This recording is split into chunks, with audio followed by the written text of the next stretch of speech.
এখনো তুমি রেডি হওনি? আরে আমি তো পুরো রেডি হয়ে রয়েছি, আজকে তো ষষ্ঠী, কখন যাবে? ওঠো। আরে ষষ্ঠীতে কি যাবো? কি রোদ্দুর বলো তো বাইরে, আমার শরীর ভাল লাগছে না গো। মা কত রান্না বান্না করে বসে আছে, তুমি না গেলে কি করে হবে? কত বাজারঘাট করেছে জানো, এই রোদ্দুরে, গরম রোদ্দুরে ঘুরে ঘুরে। এই দেখো, এই গরম রোদ্দুরে ওইসব খাবার দাবার খেলে পেট খারাপ হবে আমার, বুঝতে পেরেছো? ওই জন্য আমি যাবো না, তোমরা যাও সবাই মিলে। বোনের দুই বর, তারাও আসছে না, শুধু বোন দুটো আসছে। আমি যাব, তুমি যাবে না, তা কি করে হয়? ঠিক আছে, তোমাকে যেতে হবে না, তার জন্য আমি অন্য ব্যবস্থা করছি, দাঁড়াও। এই গরম রোদে আমার ভালো লাগছে না গো। আচ্ছা ঠিক আছে, যেতে হবে না, চাপ নিও না। তুমি এসিটা বাড়িয়ে দাও, আমি একটু ঘুমাই। হ্যালো দীপঙ্কর ঠাকুরপো, বাড়ি আছো? হ্যাঁ, তোমাকে ফোন করলাম এই কারণে। আরে তোমার দাদা না আমার সাথে ষষ্ঠী খেতে যাবে না, কেন ওর পেটটা খারাপ হয়েছে বলছে। বলছি গরমে এসব খেলে পেট টেট খারাপ হবে। মা কত কষ্ট করে রান্না বান্না করেছে, সব নষ্ট হয়ে যাবে না বলো?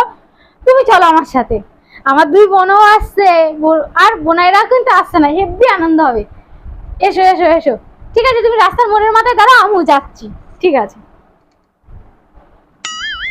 থাকো তুমি। আমার দুই শালি আসছে, আমি যাব না। এদিকে আবার আমার বউ ভাইকে নিয়ে চলে যাচ্ছে, আমার ভাইকে নিয়ে। সব আনন্দ ও একা নেবে না, আমি যাব যাব যাব, রেডি। এই এক্ষুনি তো বললে আমি যাব না, আমাদের দীপঙ্কর ঠাকুরকে ডেকে নিলাম যে। না না, এখন আমার শরীর ঠিক হয়ে গেছে।